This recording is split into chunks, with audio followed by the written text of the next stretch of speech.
and welcome to Security and Secure, hosted by me, Johnny Seifert. This is the Celebrity Mental Health Podcast where I say it's okay to not be okay. And if you have the same mantra as me, then before we get to today's guest, whether you're watching or listening, please subscribe to Security and Secure. Click that bell button, click that subscribe button, leave a 5-star rating and a review, and let's keep spreading the word it's okay to not be okay. Now, let me tell you about my guest today.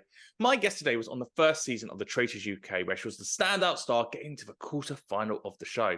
And with her new book, The Traitors, the new interactive game book, out to buy now, and a new series of the Traitors UK on the way, I'm delighted to welcome to Security and Secure. It's Amanda Lovett. Hello, Amanda. Hello, Johnny, and thank you for having me on here. I'm really excited. Oh, well, I'm excited to have you because out of the 22 contestants, you were the standout star of the show during the filming, after the filming, and then over the past year. If anyone thinks about the Traitors, they think of you. And I don't know how you've managed to do it, but you've done it. Well, thank you. I mean, I just loved, the amount of thanks I've had for being on there, but I loved that I was a part of something that everybody else loved and enjoyed, and it brought families, friends, everyone back together to watch TV again, which I think we needed at the time. Absolutely. And I think what we're going to do is look at some of those mental health angles associated with the show.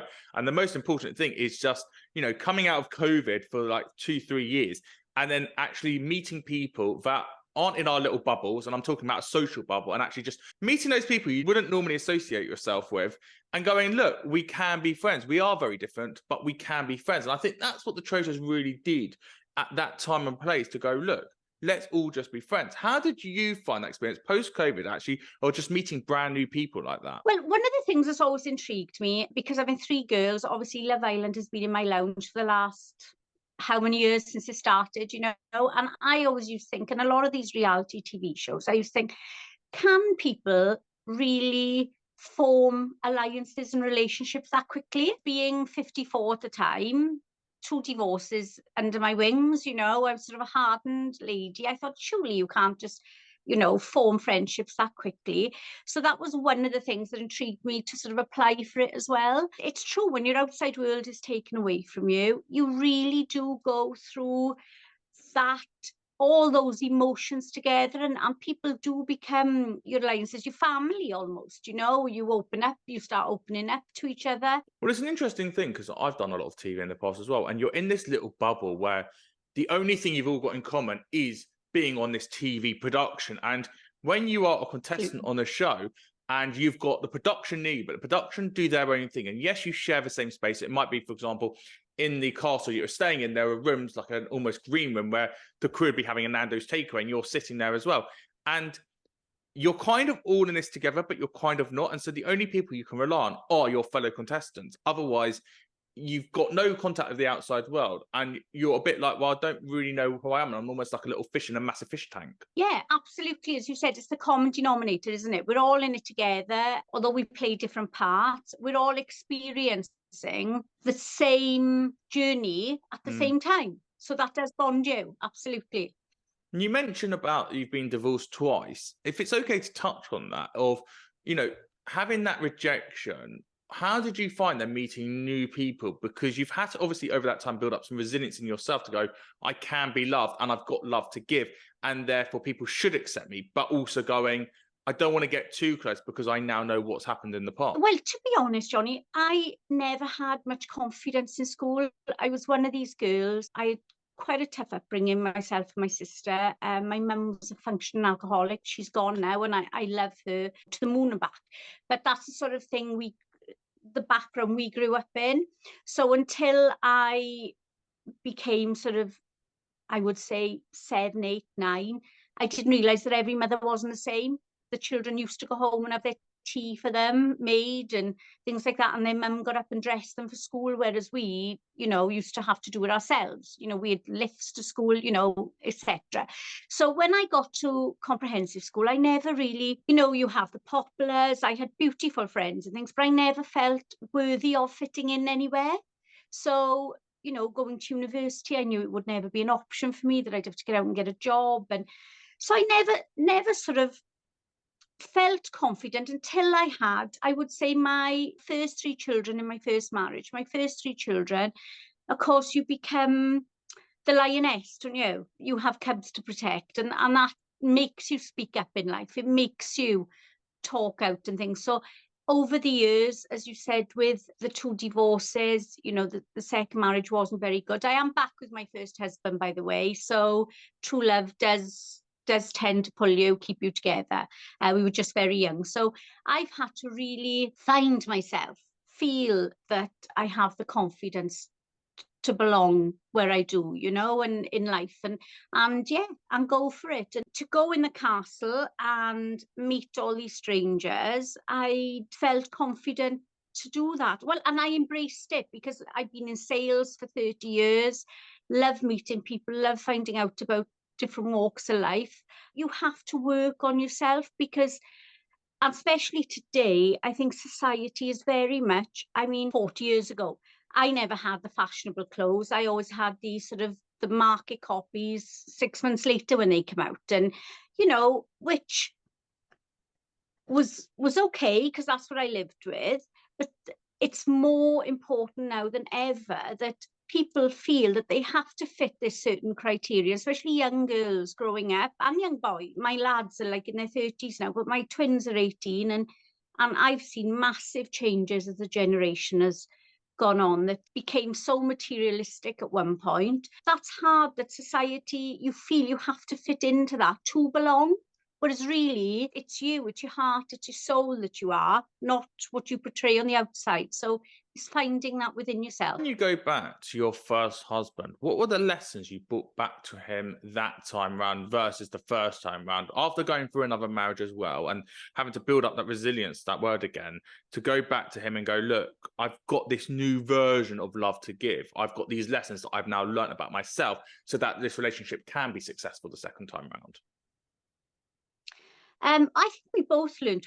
We were very young and from a little sort of valley in the Swansea valleys. And I had my first child when I was 20. I had 3 by the time I was 23. He worked very hard. He worked away. He was building his business up. He always thought that I should be the mum at home. And because of my childhood, I wanted to explore myself. I wanted a career. I wanted more for myself. I mean, I didn't want to be the stay-home mum. I wanted to go to work, and that's where we sort of differed a bit. I think I had to grow into myself and into the world, and he had to grow to accept a strong woman like that. We always stayed in close contact. We were always best friends. Through everything we went through, he had a son with someone else. I had twin girls with someone else. We always stayed very good friends, and yeah, we sort of didn't, it wasn't a thing of, okay, we've reached where we are in life now, we're just going to get back together. It was a gradual, as my grandfather always used to say, we start as a little stream at the top of the mountain, and it doesn't matter what rocks and crevices we have to go round, that river's going to flow down and you're going to get to your destination. I think we both just reached the sea together. Being aged between 20 and 23, having 3 children at that time when you're trying to find out your own identity, like you said, you didn't go to university, but a lot of your friends did.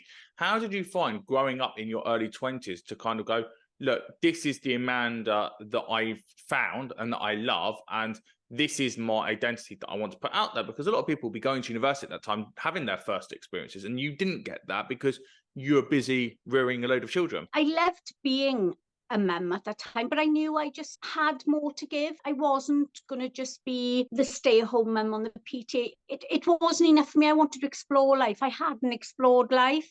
I needed to get to that point to grow, to believe in myself, that I could achieve things, that I could do well in things. So yeah, it was, you know, I used to see them all going off and enjoying their life. I remember someone saying to me once, I had a conversation with that person, and it doesn't become about you anymore. Life doesn't become about you. It becomes about, when you talk to people, you automatically talk about your family.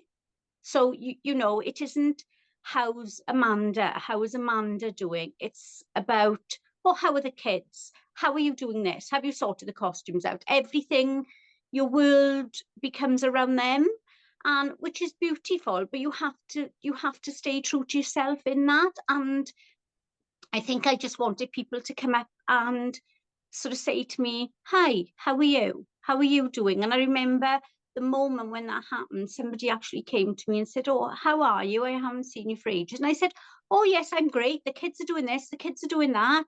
You know, Justin is doing this. Who's my husband? And the person turned around and said, no, how are you doing? And I remember stepping back and thinking, yeah, that's what it's about. How am I doing? Then I knew I had to sort of start work, and you feel guilty, you know, I felt guilty for leaving the children. Should I be a home mum?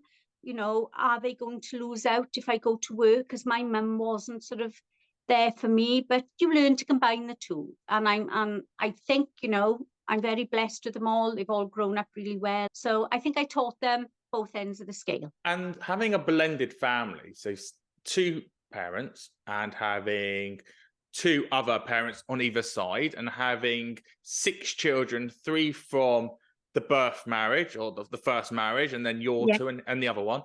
Bringing that together as a blended family, how did you adapt to life as a family of 8? And what were the lessons? So for those who are watching or listening who are going through that, because a lot of people will be watching or listening who will be in their early 20s or mid 20s, settling down now, getting married, but also a lot of them will be going through a divorce, because we know that everything's a lot quicker now. And they might have children in a previous relationship and still having to find out who they are, and then bringing that together. So what were the hardships and the lessons you learned in bringing that family together as one? And have you actually achieved it, that you are seen as a family of 8, or is there still a lot of tension there? No, we haven't got any tension. I've got, because obviously the 5 children of mine, so I have a stepson. So Justin has 4 and he has the step twin. I think it's about acceptance. I think a lot of adults in relationships that haven't worked out carry their baggage through the children. And I think you have to step back and you have to realise it's us that didn't work out, and we didn't work out for a reason. It's nothing to do with the children. And we have to be there for the children, because there is nothing worse than any child seeing a mum and dad at war. Questions like, well, or running the other parent down. It's not the child's fault that relationship has not worked out. It's between the adults, and you have to bear that in mind. You know, it was a bit difficult in the beginning when Sunday lunches, when I cooked Sunday lunch, you know, they were all fighting over the parsnips if there wasn't enough parsnips, and it was like, I'm your favorite child, I'm your child, or, you know, it was a bit like that. But now, yeah, they've learned to share the parsnips now, Johnny. We all, yeah, we do get on. I mean, the older ones, they've got their own families now. So yeah, I'm a grandparent now of 6 as well, which includes a step grandchild. So, and you know, we take her on board as ours. You know, she's no different. So is that easy to do, though, from a child perspective? And I think it's quite interesting that obviously you've got children who are grown up now who can look at it from the other side.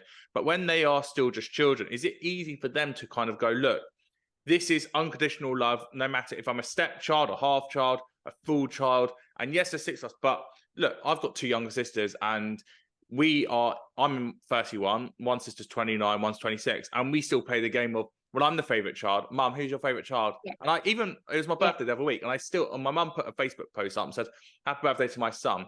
And I changed it to happy birthday to my favorite child. Like, I still play that game, even though I'm 31 years old. But from a child's perspective, to kind of go, look, I may not be blood related, but I am as equal as the other 3 that are your core family of 5. And also there is conditional love throughout from a sibling's perspective as well. It's not us versus them. It is difficult. I mean, I was a stepchild. My dad passed away when I was 10 and my mum remarried. And I personally I always felt disconnected a little bit. You know, he was a great stepfather where he would be involved in our lives, but it wasn't the hug or the conversations I would have had with a dad. So he was a very good man and he looked after us, but that, I know there wasn't that bond from him, I felt, with us. It must be difficult from a child's point of view, but I do think it's about the parents, and it's our responsibility as step grandparents, as step parents, to include them, to show them that love. I mean, I always have. My eldest is, well, they're both boys are 34. They're not twins, but they're very close at the moment. And then she's 32, and then the twins. So of course I know I always get, you know, who's your favourite mum? I still get that, like you know, this is from your favourite son, or this is from your favourite daughter. And the twins are very much, I'm a favourite, and I get all these little gifts. And I always say to them, and I think as a parent, you do love them in different ways. I'm going to say that. So there's not any favourites, but you do love them in different ways. But you've got to keep it amicable. I think with a first child, nobody prepares you to be a parent. However many books you read, anything, and I told this to my eldest three, no one prepares you to be a parent. As a woman going through birth, no one can prepare you for that. And I think it is that feeling of an unconditional love for the majority of people. You know, it's an unconditional love. And I just think with your first, because it brings you into that world of loving another human being unconditionally, then I wouldn't say your eldest is your favourite, because I got the other four and my stepson listening probably to this when it comes out. And you know, I just won't have any birthday or Christmas presents ever again. So I'm saying, I'm just saying that it's yeah, it's a little special moment when your first is born. Oh, I love it. Oh, look, let's talk about your first. Let's talk about the first TV show you did. Obviously, The Traitors is the show we're going to be talking about. And it was a show that was brand new. No one knew what it was. The application you'd have found on the BBC website, you'd have applied for it. What got you going, do you know what? I fancy doing some TV now. Now is my time to be on TV, regardless of what show it was. Just why, for you, Amanda, did you want to be on TV? I think, well, I seen the advert. I was only on Facebook at the time, so it was on that sort of portal. I seen it, and I thought, well, it didn't have any. I thought, oh, this sounds interesting. Would you like to be on TV? I'd never done any drama. I'd done 2 little pantomimes in the local rugby club to raise some money. Never thought about any drama or acting or you know, that sort of way. And I just thought, well, this would be interesting. One, to see, for a start, if you could form alliances and relationships with these strangers. It sounded a very intriguing game. And being 30 years an estate agent, I thought, well, I can flower things up a bit if I need to. So yeah, I thought, well, let's just go for it. I didn't think for one moment I'd get through. I really didn't think for one moment I'd get through. And then as the interviews went on, because it was quite intense interviews, which it should be, to make sure that you are the right person to go on there. My twins they were all for it. They said, oh, go for it, mum. But my eldest 3 were a bit like, oh no, if you get offered it, you're not going to go on TV, mum. Why are you going to go on TV at 54? And I just said, too right, I'm going to go on TV at 54. So that was it. It just sort of happened. And I honestly didn't think from the moment that, because we didn't really know the game then either. We were told a bit about the concept of it, which sounded great. But obviously the second people that replied know what they're going into, really. So yeah, it was just an adventure. It was an adventure I really wanted to go on. The second round of people for the next season 2, or not, they're getting themselves in for. The BBC have already put a tagline out saying, you think you know how to play the game, you don't know anything. I suppose the question is, what does that mean to you, and how do you think the game will be different this time around? I think they have changed quite a bit of it. So I don't know in which way they could change it, but I've heard on the grapevine it is as good as the first series. So I can't personally wait to watch it. Well, I think also when it's a TV show like that, and ditto to Big Brother coming back this year, it's got so many people watching it and eyes watching what's going to happen from a production point of view. The bar is really raised because this is a franchise and the Traitors get shown all around the world. They can't let it go. And same with Big Brother moving to ITV. There was such a high expectation of what it would be. And I think this year's Big Brother's been brilliant of going, we've got to take this above and beyond. And I think that's exactly what they'll do, because they don't want the ratings to fall off. The ratings were so good last year, but a lot of them were non-linear, coming from the iPlayer because people were binging it from word of mouth. Whereas this year, they need people to almost have bums on seats. And we want to see that spike on BBC One twice a week when people are actually watching it. And so I think it's going to be incredible, and even better than the first one, if that's okay to say. No, I think so, because at the end of the day, we all do think we know how to play the game now. So it's going to be so interesting to see the different dynamics and the different ways you can play it, the different adventure you can go on in there. And I truly hope it sort of blows last year out of the water, because I just want to say I've always been part of this iconic show. There's a new book, The Traitors, the interactive game book, is out to Yes. buy now. The only way to describe it is, if you ever grew up reading the Goosebumps books, it's basically like that. You start on page 1, but then you jump to page 300, back to page 50, back to page 600, and you play your own game. And I didn't know how this would work, but it's so good. And I was rubbish at it. I was absolutely rubbish. But for those who haven't had a chance to read it yet, tell me in your words what the book is. Honestly, it's a little pocket of, it's a little genius gem. That's the only way I can put it. I was totally immersed. You know, you go into it, you meet your characters that are in there. You're in day 1, you're outside the castle. The description of the castle totally takes you there. And then you're asked by the host, what would you do in a certain situation? And from that decision you make, it's exactly like the game. It takes you on your adventure. And within it, it's great because there is more than 20 games within it. So the missions and other little games you can play. I just think it's a fabulous family book. But, you know, if you love the Traitors and you love playing, you want to be a Traitor or Faithful, love playing the game on your own, absolutely get it. It's fantastic. Well, the genius gem, The Traitors interactive game book, is out to buy now. The Traitors is coming back to BBC One and the BBC iPlayer very soon. And my absolute thanks to Amanda Lovett there on Security and Secure, talking about her journey to get to being a traitor. She'll always be a faithful to me. If you've enjoyed today's episode of Security and Secure, if you're watching on YouTube, click that subscribe button and that bell so you get notified every time there's a new episode out on a Monday and a Friday. And if you're listening on Apple Music or Spotify, click that subscribe button, leave a 5-star rating and a review. And let's keep spreading the word. It's okay to not be okay. On social media, on TikTok at Johnny Seifert 92, where I put all the teasers of previous episodes out, on Twitter at Johnny Seifert, and on Instagram at Johnny Seifert at Security and Secure Podcast. Let's keep spreading the word. It's okay to not be okay. Until next time, I'm Johnny Seifert. Thank you and goodbye.